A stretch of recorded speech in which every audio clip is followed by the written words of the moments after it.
G major, both books. Driven, physical, almost fingering physical. Or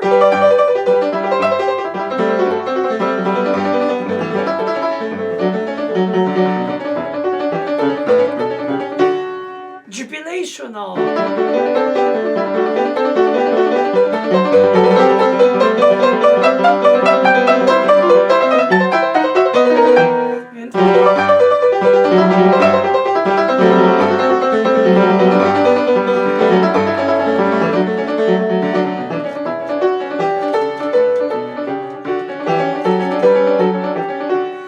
Jubilational is the word. It's so driven. I cannot imagine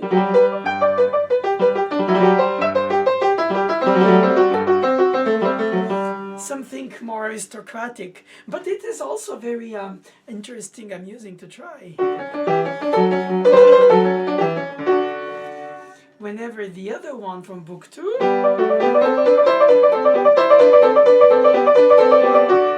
proceeds with the ostinato, repeated notes, and then the sixths or the third, so tenths. Same thing in book 1. Of course, there are no stems up to make it melodically bridging and brought out. It's a combination of all of the elements.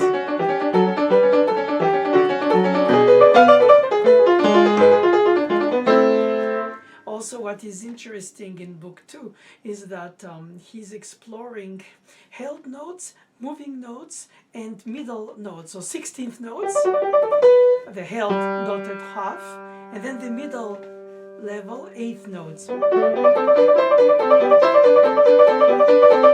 What could be tempted to play the 8th notes detached? And perhaps when it's a hemiola of the 6/8 notes in the 3/4, but twice 3 into a 6/8. Now that is difficult to define that he really wanted, but he hints it in the patterns that he uses. Like in the first variation in same G major of the Goldberg.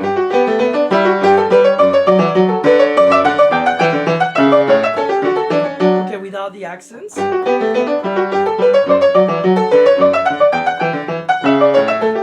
In fact, it is because the left hand is in 6/8. 1, 2, 3, 2, 2, 3, 1, 2, 3, 2, 2, 3. And the right hand is in 3/4. 1 and 2 and 3 and 1 and 2 and. So if you adjust one to the other, you get both hands in 3/4 or both hands in 6/8. Or then the right hand in 3/4, the left hand in 6/8.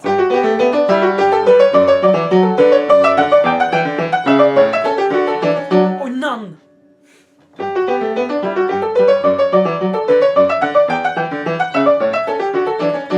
Same thing goes for book 2.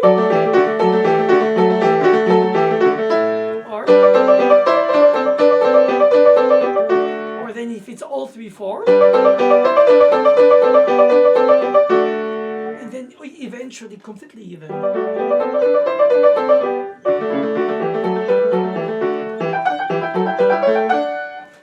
I still think that, of course, they're made to be the jubilation of the velocity of the fingers, especially in book 1, more for the right hand than the left hand, when he has.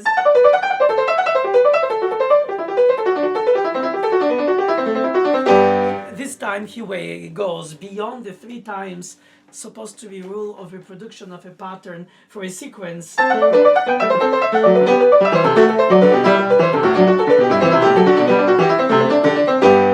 I mean, how can one not be driven by this? I understand it's possible to play it a little more conservative.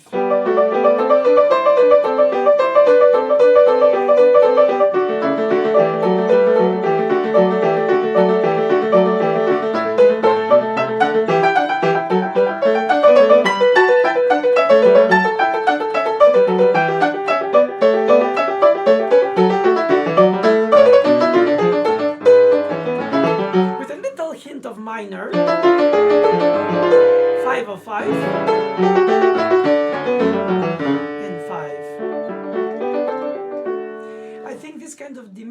7th, and in the second ending are just a little colorization, but don't necessarily, I mean harmonically, but don't need to be played softer.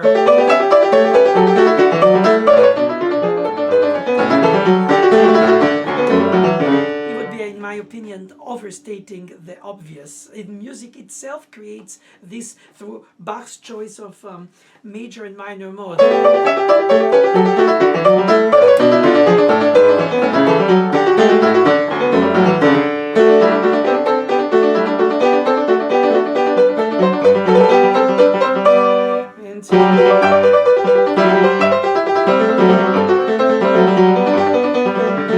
In the left hand,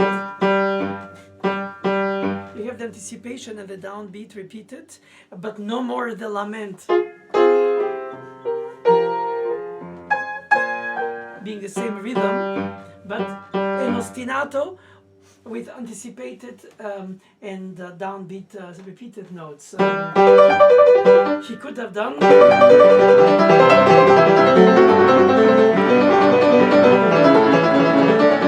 That would be fun, no? But no, he didn't do both hands at the same time, only when he chooses to do so, for instance, at the end. Because it gives that essential phenomenon of busyness.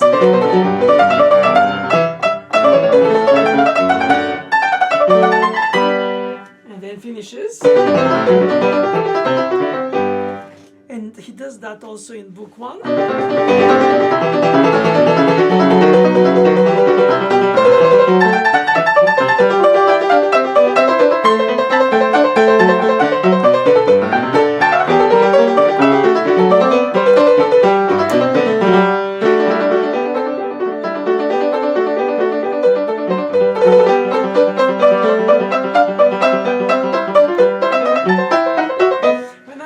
Pianist warming up in concert halls before recitals.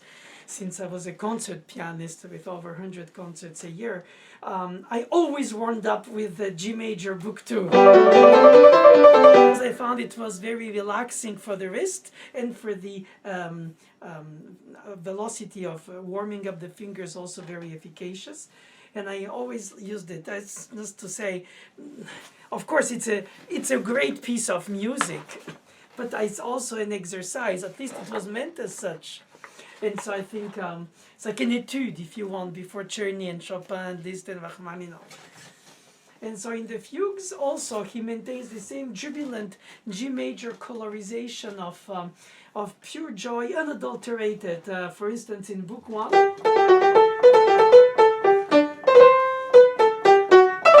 you notice the leaps of the up 7th. And then short long. In the 6/8 meter, he would have done.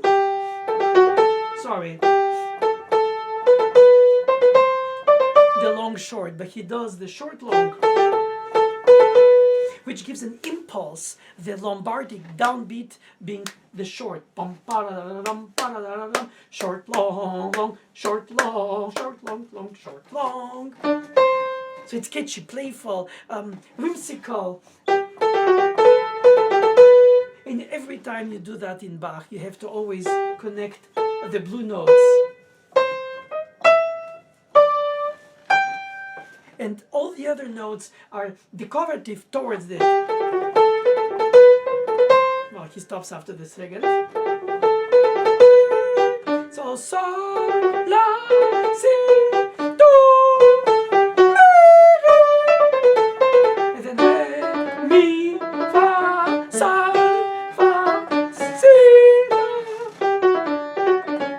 So, of course, it doesn't mean accenting, because that would be heavy on the downbeats. It means rebounds, energy of an elated excitement. Whenever the subject of book 2 is starting on a 16th note rest, 1, 2, 3, 4. And it's a 3/8 is paradise for hemiolas, my absolute favorite pulse pattern that is so beautifully ambivalent, so playfully, in fact, keeps you constantly on your toes, because you don't have the reason, and I don't think you should, always accent or impulse the way you read with the downbeat being heavier. Even if you hear the descending scale, which in the book 1 was ascending. He always does very simple patterns, you know, scales, passing tones, perhaps, of course, mostly step motion, and then there are leaps. And here the leaps are in every bar in the book too, because you have arpeggiations. You have parallel seventh chords, half diminished, minor, dominant seventh, but of course they're also displayed and not the 3 times 2, but 2 times 3. Now he doesn't say to tenuto and accent it, so if I don't do,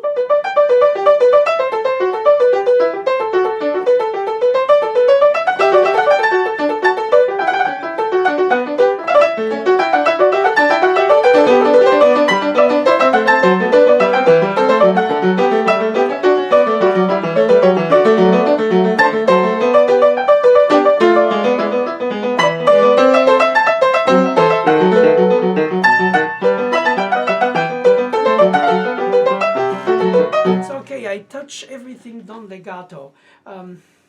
Could it be also possible to think about a completely different option for interpretational choice, but with a legato?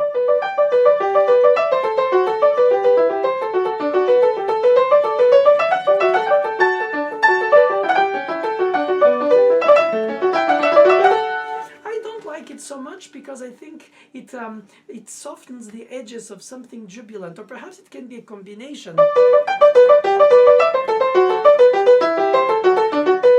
4 detached to slur, or in the middle slur. And it doesn't have to be always the same on each reproduction. It could be so that you're always surprised by the detail, and it gives you always alertness. Like he doesn't do that. So you have the ascending 6th chord arpeggio, bridging through the bar line. Well, they're very short in 3/8, those bars. And then the descending triad.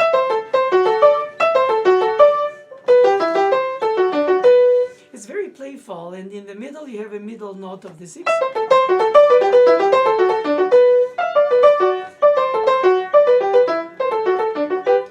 I think that it depends of the tempo. If you play moderate fast, you can allow to do some articulations within the group of 16th notes.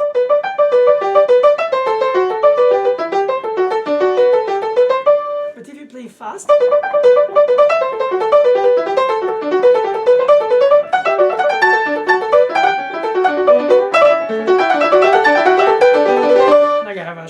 sorry, but it is interesting, because if you combine these 1, 2, 3, 4, 5, 6, 7 bars, because of the bridge, and then the entrance 1, 2, 3, 4, 5, 6, 7 of the answer, and then the third voice with the subject 1, 2, 3, 4, 5, 6, 7, 8, and you reach the dominant of the end of the exposition.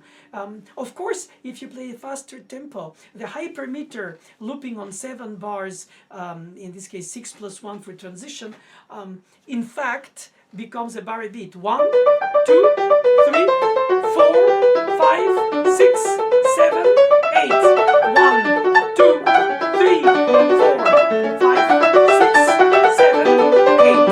1, 2, 5, 6, 7, 8. Okay, so what does it do? Why didn't he notate it in a 12/8 or a 12/8? Why 3/8, 3/8, 3/8, 3/8? Same for book 1, 6/8, but it could have been in 2 groups of 3/8.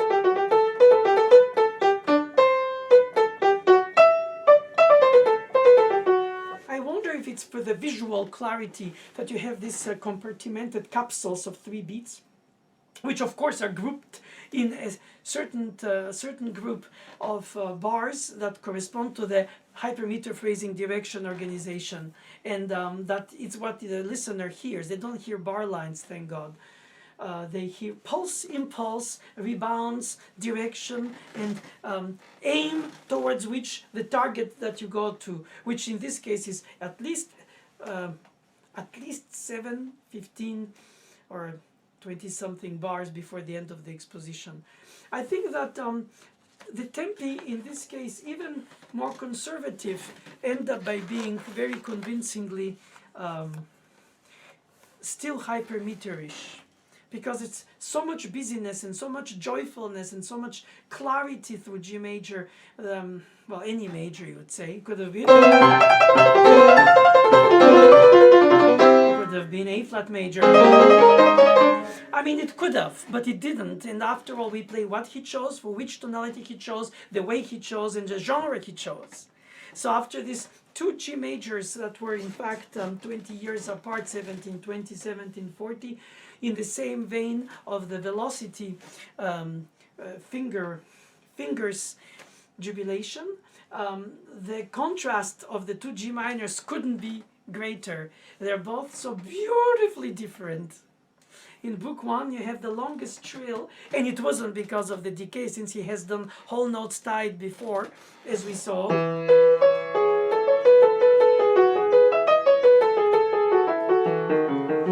And he didn't trill it, but here he does. Or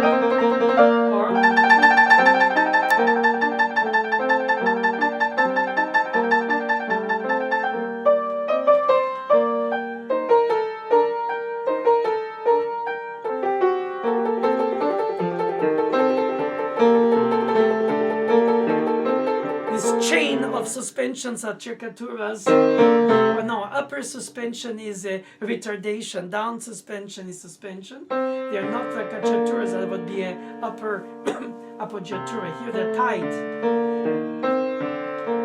Regardless how you call it.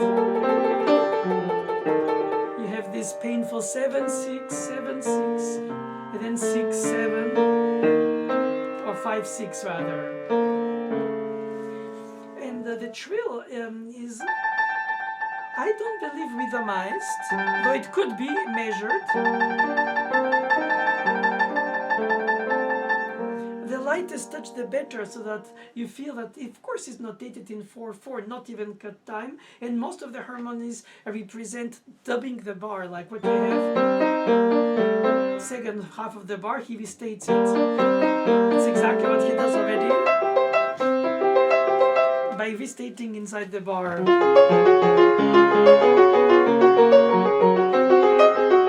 But for the listener, 2/4/4/4, 6/4/8/4, 12/4 doesn't change, because they feel that it's square and you have a down and a weak beat. This is second beat. Now, because it has so many beautiful 30 seconds in patterns of decoration,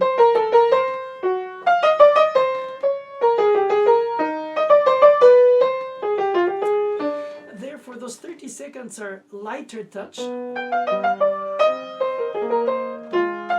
with imitations.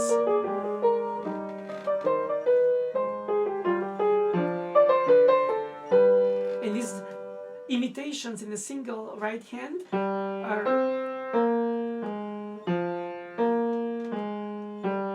the guide is the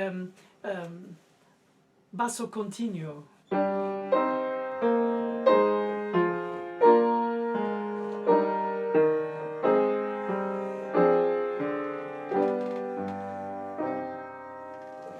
You don't have to do it all legato, even if it's the mood of what I chose for the first choice of interpretation, more intuitively and analytically too, is to be in the peaceful. And so if you have the gamba or the cello, breathe between the notes, the 2, 3, 4, 5, 6 in the 8th notes. So do, si, la, fa, si.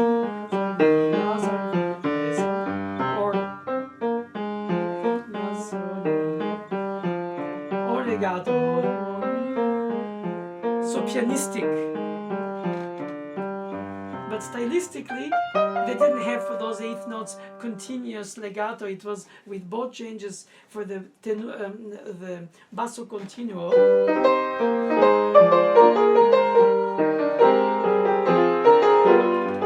And the harmonization of the right hand of the continuo.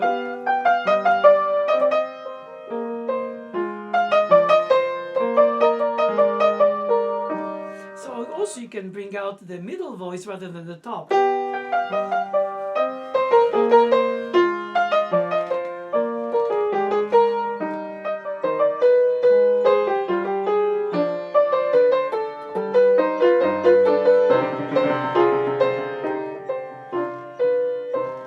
And if you think that you can bring the 4/4 to become a quasi in a moderato tempo 1 bar a beat, then you can do.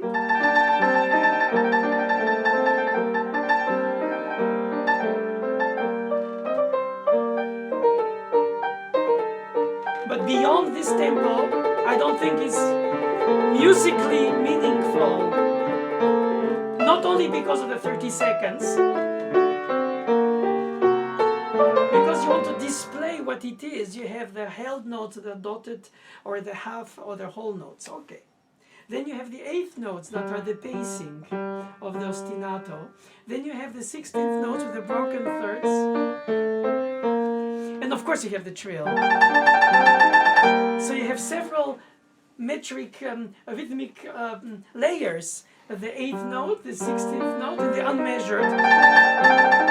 If it were to be unmeasured, 3-2, 1-3-2, you can alternate 1-3-2-3, or just take on a 2-4 if you take without the third in the middle, or 1-2, without trilling with one being a horizontal finger is not practical. 2-3 is probably the most natural because the equal keys and length of fingers and the white keys are equal in depth. But when you do the left hand, the relative major of B flat, by effect, you have a black and a white key. So if you use 2-1, then 1 has to be straight to compensate the length of the 2, which is on the higher key. Or perhaps 3-1.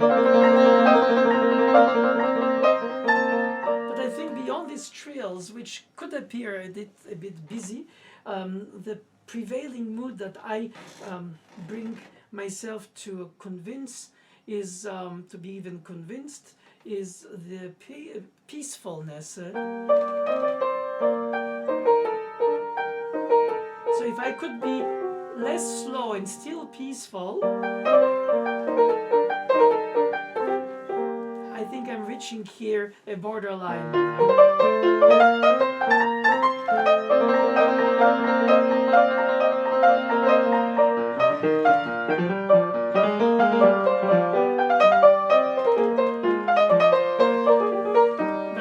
Can't do that.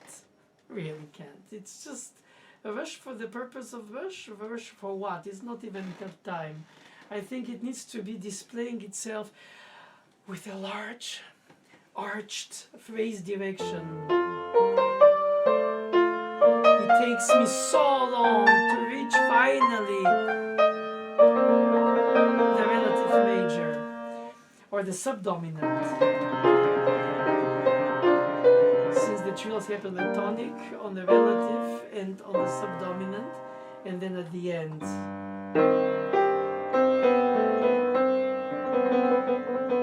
A trill on the Picardy third. In Book 2 is absolutely French overture. It is the epitome of French overture, with the exception of the fact that in typical French overtures, after the majestic dotted rhythms of Louis XIV, who was the king's son, and the musicians, the violinists of the king, played by Lully and his colleagues, were like a swarm around him when he was walking in his parks or his ballrooms, representing France, embodying France, God's will. That's why he was the Sunshine King. I don't know if shine was added by me now, but something. And this dotted rhythm then became the emblem of the French overture, this pomp and circumstance of its own time. And Of course, Bach knows that, but at the same time, the original dotted rhythm opening grand musical genre of the French overture is usually followed by a very fast presto, which he does in the Goldberg variation that has the French overture in G major.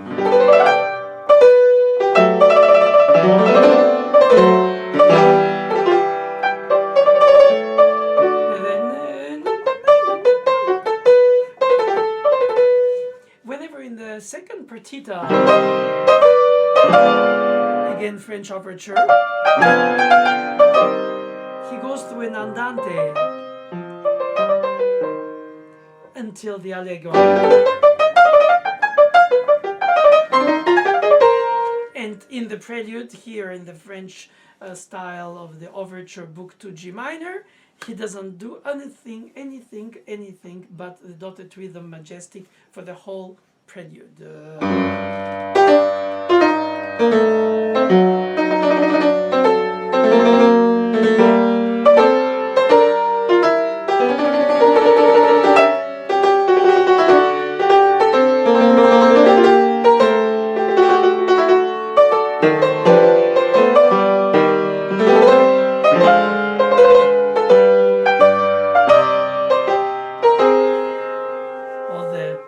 Wigs are curled like the dotted rhythms are curled, ta-dam, ta-dam. So I must confess that it's important to avoid what I just did, which is accent the 32nd, which comes after the rest or after the dotted 16th. I know it's important to articulate it. Sol, ré, fa, mi, si, la, do, fa, mi, ré, do, la, do, si, la, si. But it's still the main notes.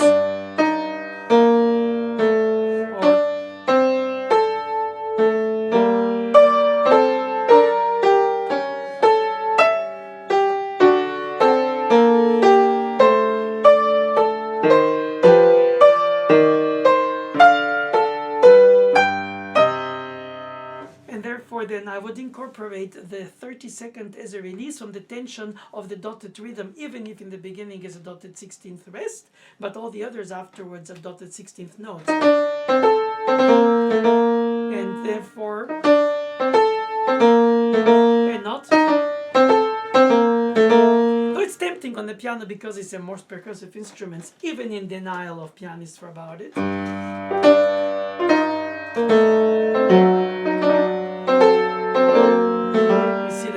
Between, even if you do that accent, which I now exaggerated on the 32nd, it becomes a false Lombardic because it's not a downbeat ta-dam, ta-dam, it's ta-dam, ta-dam. It is an upbeat, questionless. Now, how lighter should the 32nd be or equal, which I think is incredibly neat.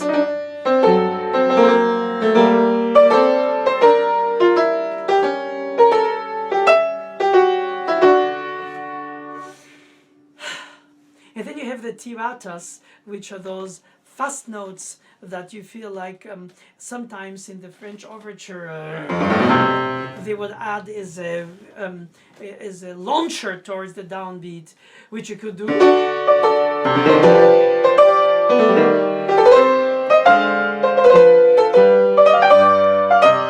of course that is not written in the score, even if it's the stylistic effect expected to be improvised here or there by adding this decorative extra spice of a flow of 30 seconds. But you know, even played as it is written, specifically notated meant,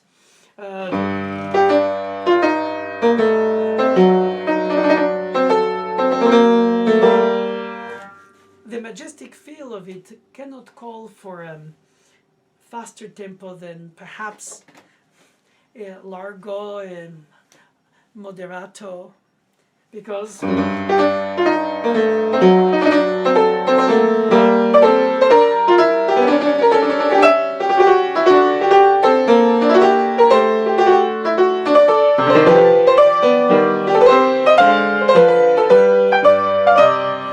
dotted rhythm becomes too tight tight, too close, too often. It's a bit like in the Schumann Fantasy second movement.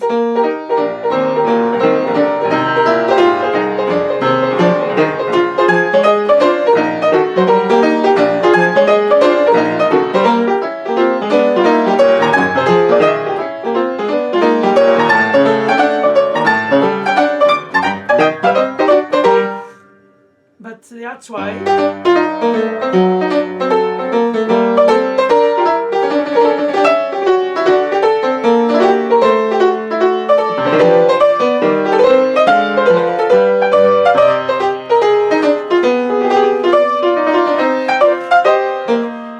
it's possible, but I don't think it's statistically meaningful. And besides, you need to feel the dotted, well, if it's a bit slower, you feel the intensity that is built up by the dot, which is in fact a tie that delays the next note. If not, it would be even.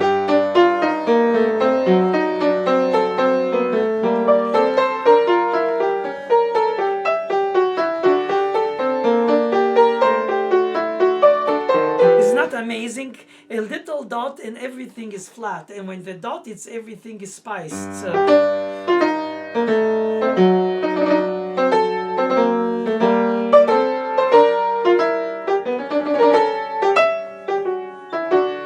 That in this tempo, slightly under the fastest, not the slowest per se, it really brings the beauty of the tension build up in the release. Ta-tam, ta-tam, ta-tam, ta-tam, ta-tam, ta-tam.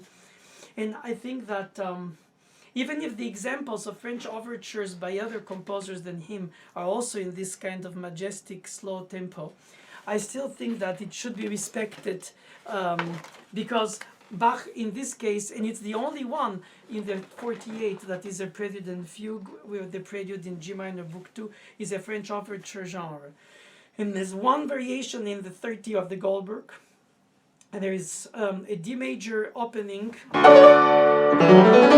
of the fourth partita.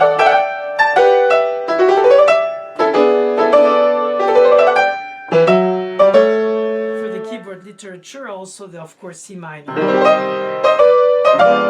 So not that many.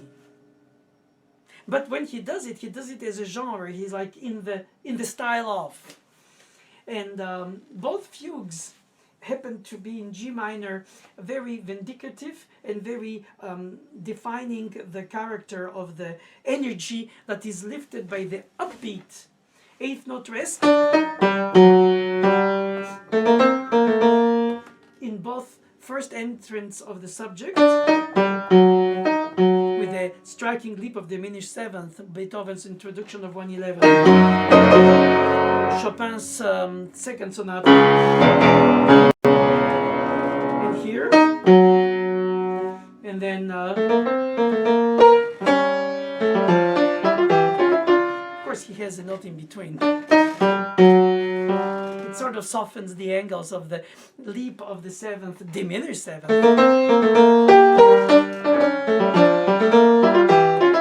But it's always ta ha ta ta. It uplifts and it lands and it rebounces.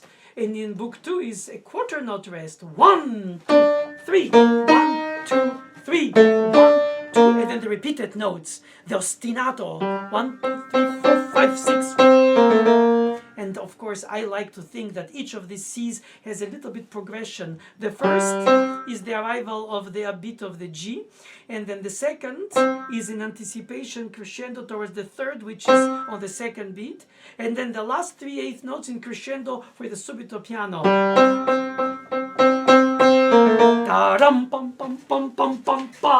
So if it was different notes, or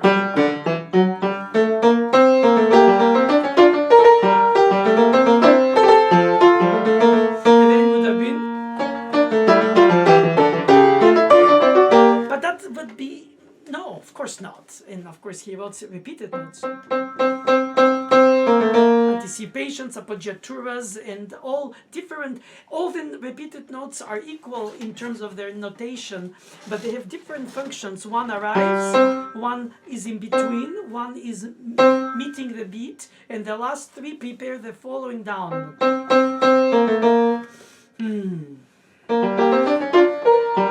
It's more obvious when you play the answer with the contra subject.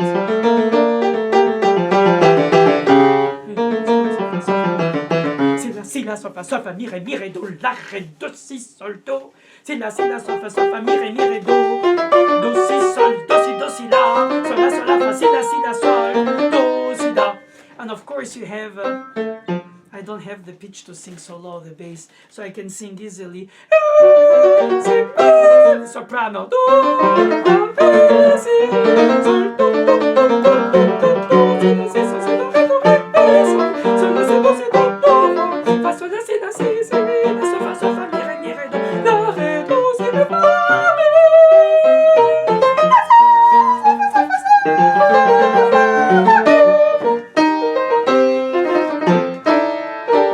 Sometimes it feels almost a collision, but he always avoids it, which I just didn't in the accident. With the inner voices, imagine the alto.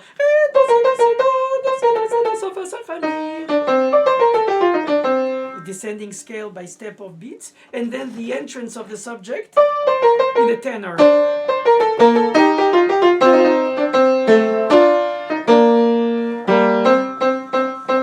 And the outer parts at that time do.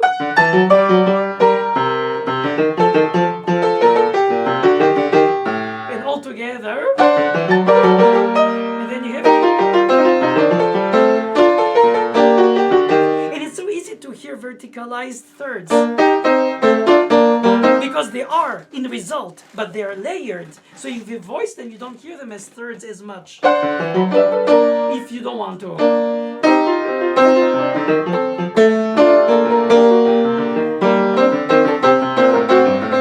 So there are many ways to think how you can highlight, bring out the sculpture of the shape of the texture. And I find that in the case of the book one, less confusing, because he seems to always, instead of overlapping, he lets them speak one after the other one. For instance,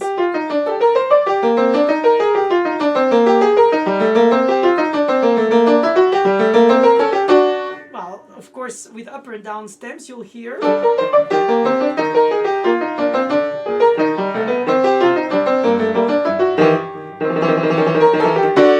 It doesn't have a trill chromatically, but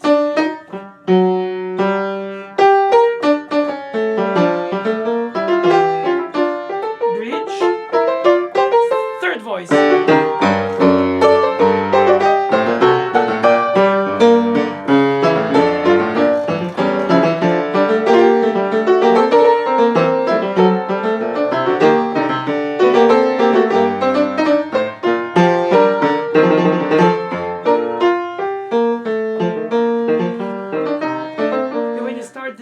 Exposition on the relative major, I would even consider an articulation slightly less detached.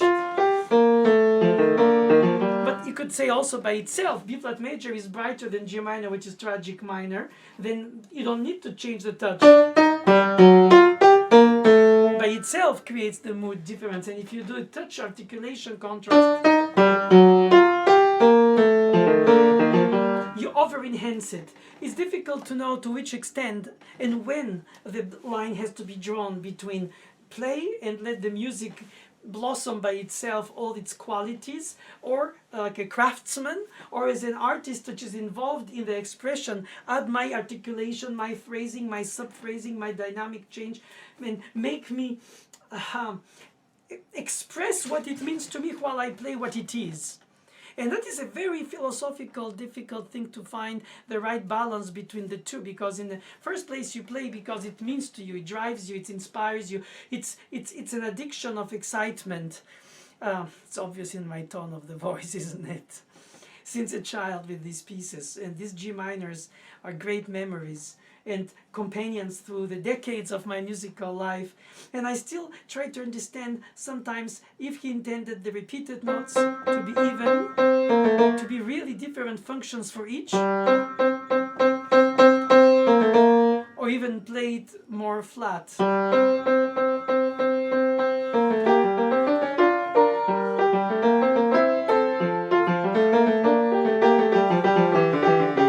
Versus, it is important to explore different options fully through the piece, not just the samples of the opening I give you.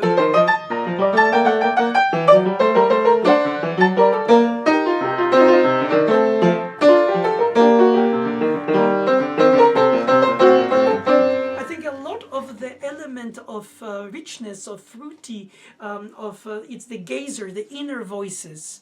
Of course, the outer voices can hardly be missed on the piano. The high is screaming and the bass is booming. Well, perhaps that is an exaggeration. But the inner voices very often are, because of their narrow closeness, they combine like this. You know, what can you say? It's not like... So that's why it's important to articulate, bring out, hear, think. Even when you have mi, re, mi, re in the right, do, si, in the left hand because of the repeated. So the inner voice is shared between the two hands, but it's in a voice by itself, which is why Mademoiselle Boulanger made me write and recompose not. But imagine that as if I was, because I had to write from memory on staffs the fugues. And so when you watch this, you see it's its own staff, and the do, and then sol, fa, mi, re, fa, sol. So it's of course played with two hands, therefore the middle part has to be shared between the hands, but the mind, the brain, the inner voice hearing has to be always independent voices, regardless which hand plays them or which combination of two hands have to play them. It's easy to say, difficult to do, because it's a concept of, as I said earlier, when you sing and play a voice in another part, the one that you sing or speak, or solfège, or la la la, whatever you do, ré, do, si, la, c'est do, ré, sol, c'est la, sol, fa, sol, la, c'est mi, sol, fa, mi, ré, or the opposite, ré, do, si, la, c'est do, ré, sol, sorry, sol, fa, mi, ré, si, do, ré, mi, ré, do, si, sol, la, si, do, si, la, si, sol, la, si, do, ré. Of course, what it does is that it teaches you how to think, hear, imagine, display in your brain the projection of the independent line voices, regardless of which hand plays which. And because of the closeness, the middle voices are often shared by the hands, and that is very important, not to remain only into the texture by the fingers, but the texture by the notes themselves. Isn't that exciting? Luminous A-flat majors. Book 1 has the...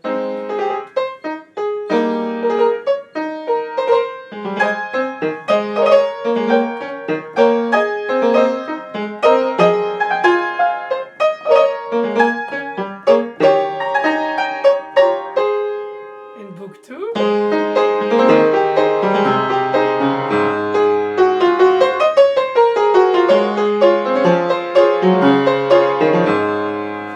both start on the downbeat, both are in 3/4, both are majestic, both are luminous. There is no question that he chose G and A flat major for the tonalities of, I think, celestial bliss.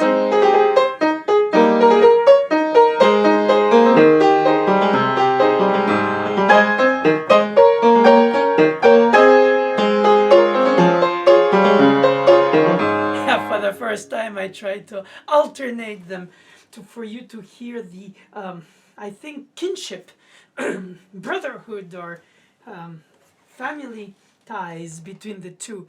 20 years apart, 1720, 1740.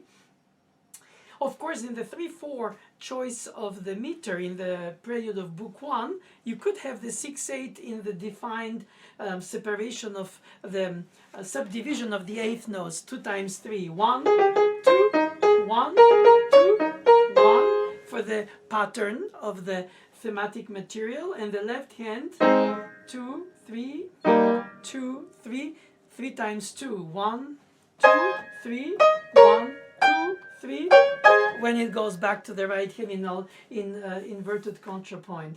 So you could count 1, 2, 3, 1, 2, 3, or in 6/8, 1, 2, 1, 2, 1, 2, 3, with 1, 2, 1, 2, 1, 2, 3, 1, 2, 1.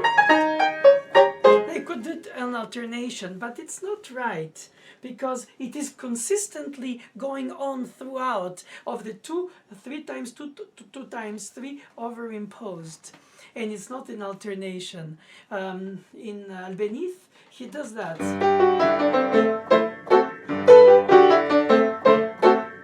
In Book 2 of Iberia, and that gives that incredible flair to the piece. Rondenia. 1, 2, 3, 2, 2, 3, 1, 2, 2, 2, 3, 2, 1, 2, 3, 2, 2, 3, 1, 2, 2, 2, 3, 2, 1. Whenever here you have them, in fact, constantly superimposed. 1, 2, 3, 1, 2. If you choose to think it in the pulse of the impulse of the 2 times 3, 1, 2, 1, 2. It's not necessary to do the slur, but you could. That makes it even more clear, like in the first variation of Goldberg. But if you don't do the slur, the two are more ambiguously blending.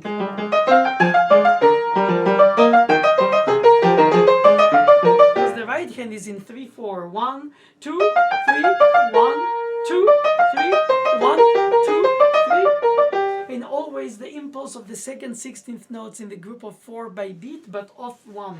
2, 3, 4, 1, 2, 3, 4, 1, 2, 3, 4, 1, 2, 3, 4, 1, 2, 3, 4, 5, 6, 7, and more.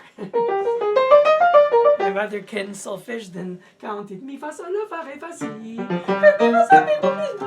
Si, si, si, do, re, mi, fa, re, si, fa, sol, fa, si, do, re, mi, do, mi, do, fa, mi, re, mi, la, mi, re, mi, fa, mi, re, mi, so, mi, re, mi, si, mi, re, mi, so, mi, re, mi, la, mi, re, do, mi, re, mi, do, mi, do, mi, fa, mi, re, la, re, mi, fa, sol, la, si, do, si, do, re, mi, si, do, so, fa, mi, mi. That was silliest. I'm sorry for this. My head voice has lost me.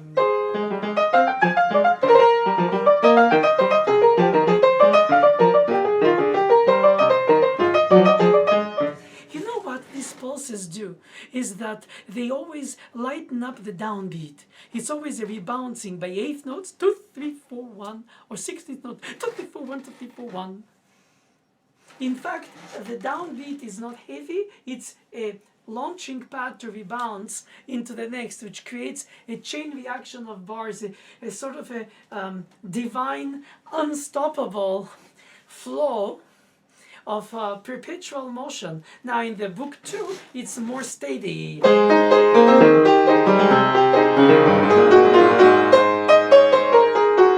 Again, he establishes the tonality with 5 or 4, always the subdominant, dependent of the dominant of the tonic in the circle of fifths.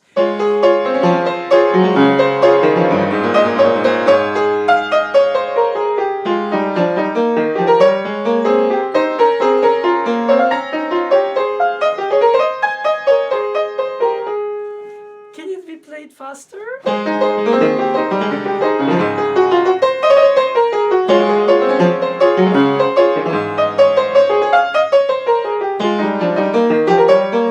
I don't like it. Don't believe it. In fact, I don't believe in it. Not that I don't like it. It could be played beautifully in the tempo by somebody else, but for me it has to be in 3/4 with beat, a bar, not, but a bar having the 3 beats, each of them with character. Nothing but the dotted eighth to 30 seconds that releases the tension. Already in book 1, fugue Bach wrote dotted 8 to 30 seconds, even CPE copied it 8 to 16ths. And not. But this delay extended tension before the squeeze to 30 seconds. And I believe they have to be articulated si, do, mi, sol, do, re, mi, la, with clarity.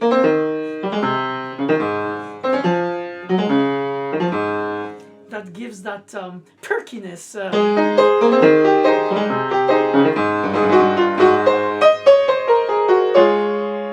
And that same 3/4.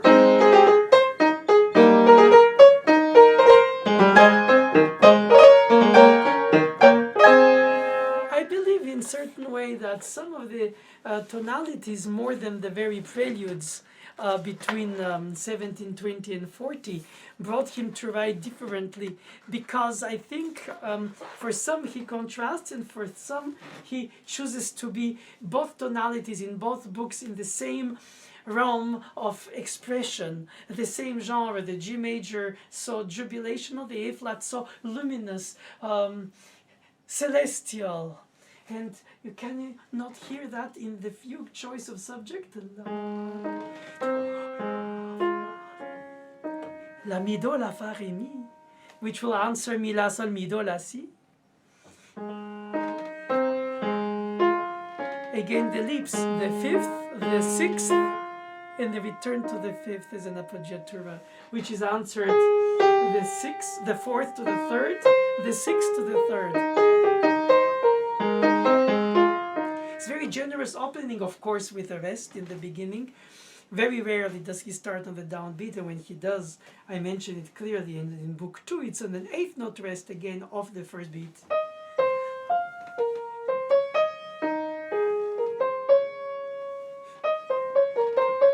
Always take in account the delay of the decay to replay the next note softer and not. We don't replay the D because it's tight, but the E flat should be at the level of the decay of the D flat held.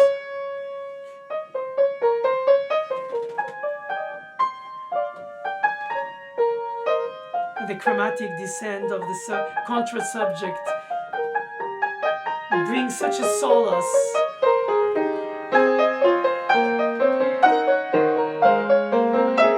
Above, under, everywhere.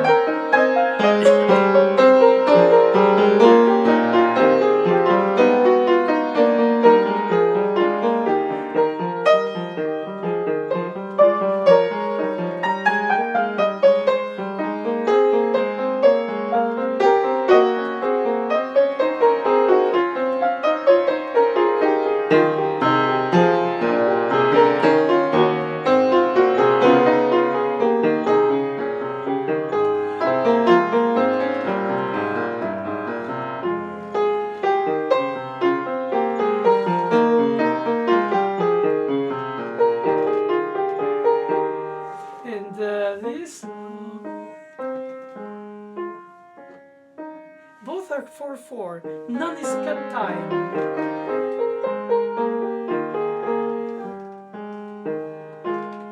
As if the arched phrases go further than the horizon line of sunset. It never ends.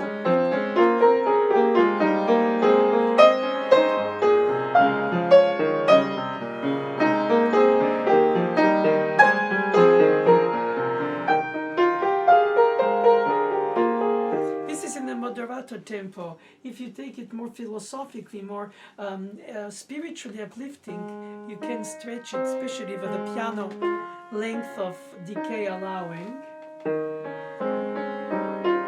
Though it's written in 8th notes, notated with 16th notes, I think in this tempo it's extremely beautiful. Of course, it's a subjective point of view, the beauty. In the eye of the beholder, in the ear of the beholder. But in my imagination, I don't know that the listener hears 16th or 8th notes in the notational choice, or 8th notes and quarter notes, in which case he would be more intuitively suggesting that is because of larger rhythmic patterns of the values. But you know what? That is also controversial, because you can do, in a book 2, more dancey-like.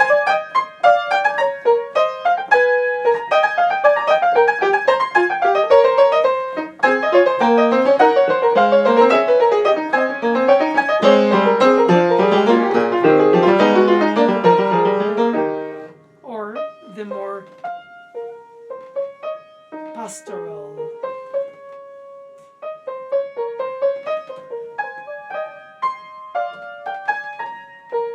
Isn't it beautiful how proteiformic these pieces are, that allow us to love them, share them, hear them, think them in a different perspective according to the pace, the pulse, the phrasing, the articulation, the direction of the line, the where it leads to. Isn't that incredible? G-sharp minors in both books are incredibly nostalgic.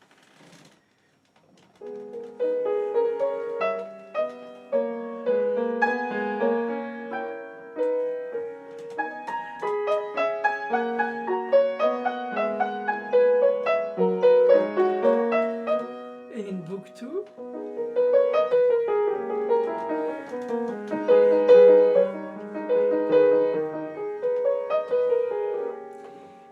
now when you hear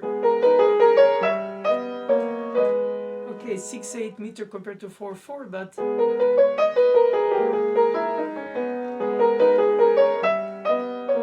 I find a clear kinship.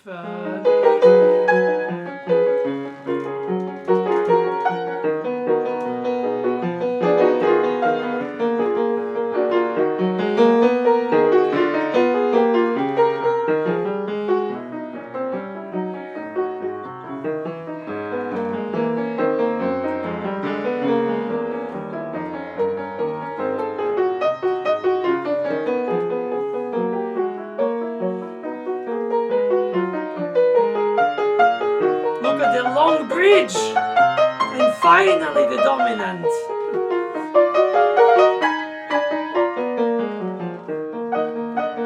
And the inversion in D sharp minor from the left hand to the right.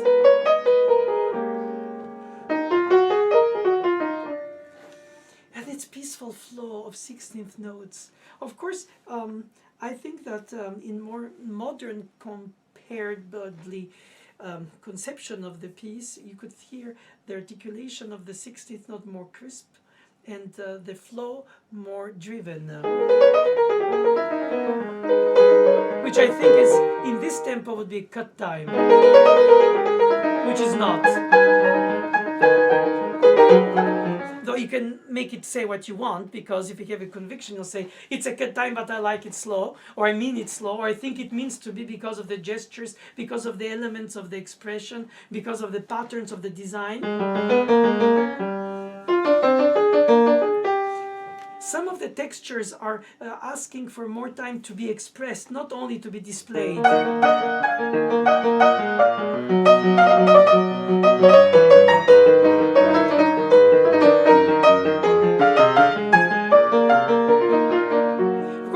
Argue, did always Bach play strictly in tempo from beginning to the end, regardless of the texture changes? Probably not.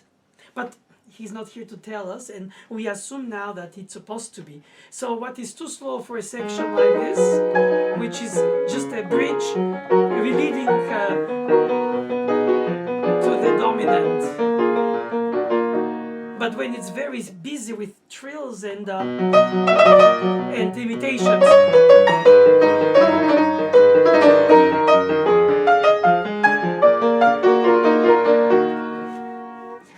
then it's too fast. So it depends when it's full or lighter, busy or dialoguing or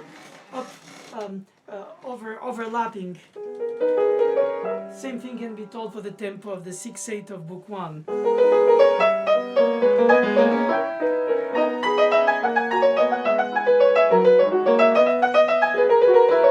I cannot hear it that tempo. I need to be subphrase, because it goes to the diminished 7th. And in the answer in the left hand imitation, then I have the sequence. It's like in C sharp minor book 1.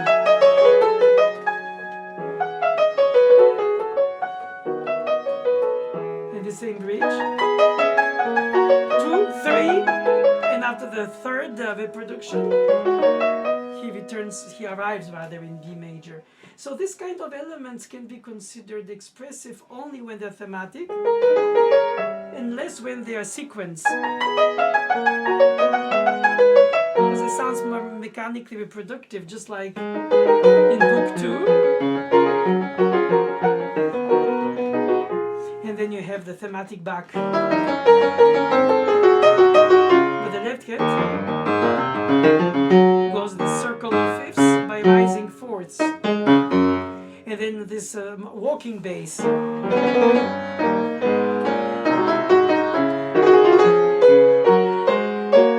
It's a harmonization of a continuo, if it were.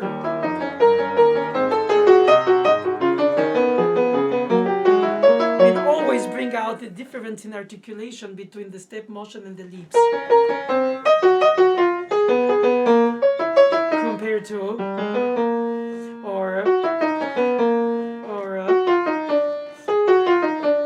so in a different color, not dynamic but touch.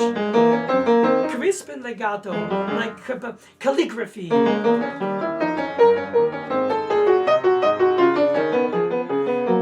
And you could also alternate them so not to be predictable after the first, that the second, the third, the fourth will be alike. It could be. Or all legato.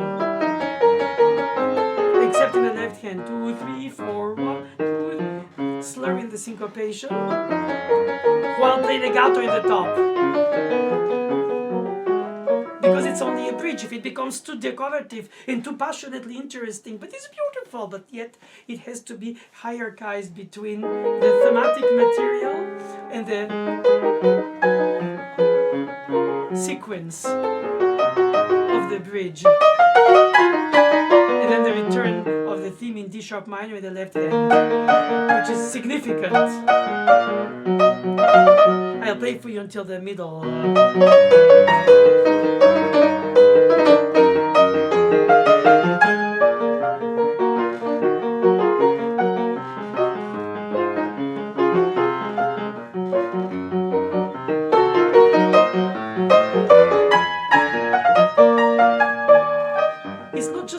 Of pulse tempo articulation because of the rhythmic patterns, but also of the harmonic progression tempo. When you have a harmonic change by bar, by half bar, and all of a sudden by eighth note, even without a crescendo, without an accelerando, I shouldn't have done the crescendo on top of it because it speaks by itself. Because you're having this kind of traction, immersion in the music. Almost on the tracks, as if you are in a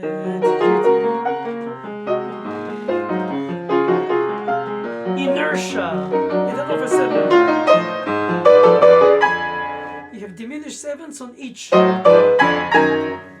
If you had spread it till the end, it would have been.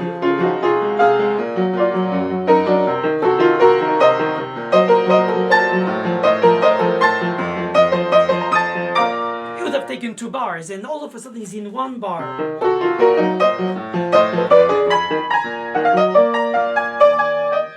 That's why I wanted to play till the middle, because this way you can realize that you have sections in the apparently well-organized group of what it is, 4 bars, 4 beats, 4 16th notes each beat, from the hypermeter to the single note of each bar.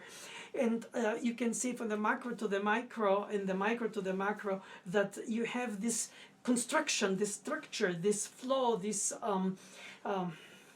elegance of the structure and of its beautiful balance. And that's why I think you have to take most in account for the choice of the tempo, the choice that he does of the harmonic progressions, rhythmic changes. When the harmony changes by bar, by half bar, or by beat, all of a sudden, without doing anything in terms of interpretational added expression layer to mean it, to display it even more, it just already by itself creates that sense which perhaps escapes today by its audacity to what we are used since, with changes of meters on each bar from Stravinsky and Bartok on and even before. Well, anyway, long story short, the music is eternal, but it is also part of its own time period. And while you are there to serve it, you want to love it, and by loving it, you don't want to overstate it. But by not overstating enough, sometimes you end up by censoring yourself and say, I shouldn't, or not too much, oh, we couldn't have a different pulse in the same piece. I think it depends if the structure is unified of the texture or not. And when it's not, I don't think it's a problem to allow oneself to do that. The fugue of the G sharp minor in Book 2 is very different from the one of Book 1. In Book 1 you have a subject that is so incredibly expressive because it has leading tone to the third, and then the high tone directly without any in-between notes. So it gives that sense of mystery and philosophy. Whenever the subject of Book 2 is just a flow of even eighth notes without any leaps of dissonant intervals.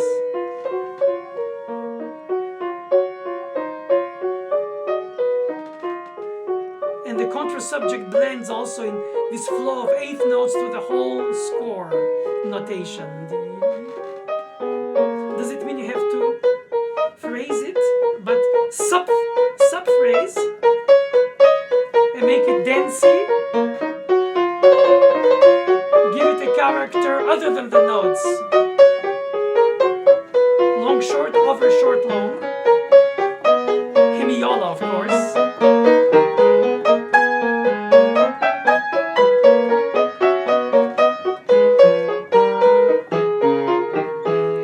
Or then faster and jiggish completely if you want to bring it to its full.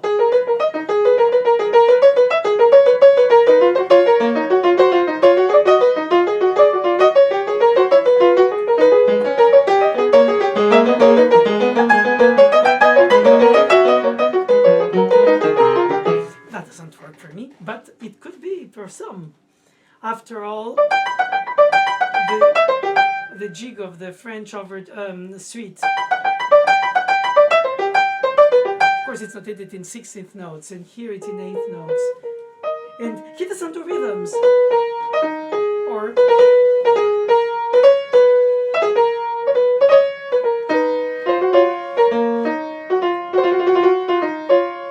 he chooses to be rhythmic less in terms of patterns, just flow. And when you have the third voice, and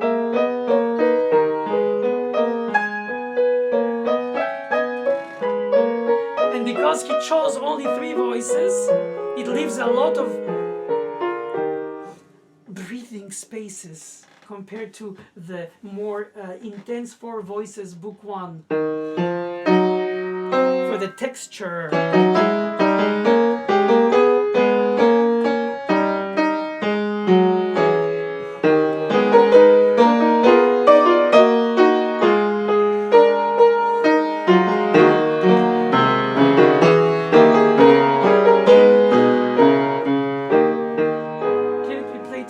I don't think so, but I could try.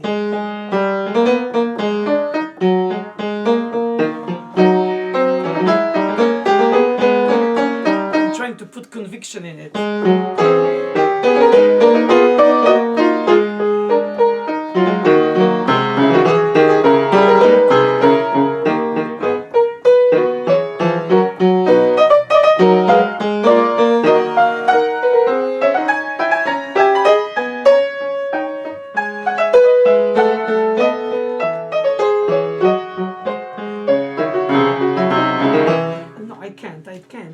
It shouldn't. I think it sounds rushed and driven and characteristically forced to be something, in my opinion, more vindicative. I like it to be reflective. Especially for the last 2 repeated notes. Sung melodic repeated notes, not? He could have done.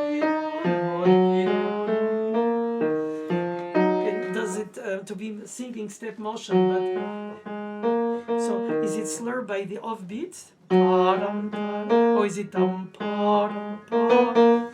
repeating note in the resonance of the key. You have no problem with that in book 2 because you don't have repeated notes. Whenever here it's characteristic in the subject. It's a very rich subject because it has almost 3 parts. The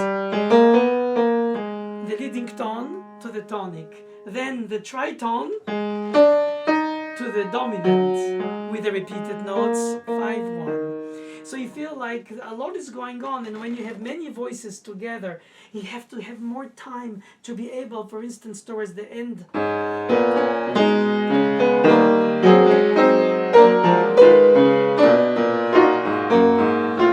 It feels like collision of sharps, double sharps, and over sharps. Well, doesn't exist. You know, you go from one voice with the middle voice of the tenor, with the kiss of the dissonance of the leading tone with the tonic, or the dominant, obviously. It is so incredibly intense and dense. Intense and dense.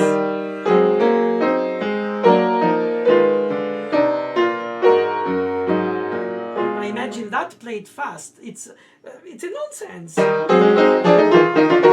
I don't even know, because I think that sometimes most of the time, in fact, the 3-voice fugue of G sharp minor book 2 is more flowing because it's less voices, is less intense, it's more spread, so the texture is clear. And the texture of the G sharp minor book 1 is extremely dense and intense and dissonant by provocation.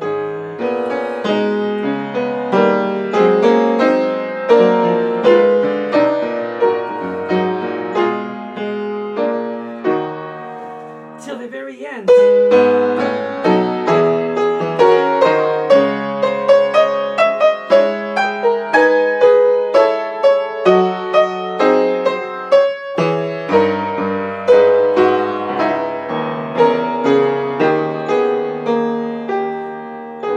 Thank God, for once we don't have that, I think, cheap or cheesy, depending on how you call it.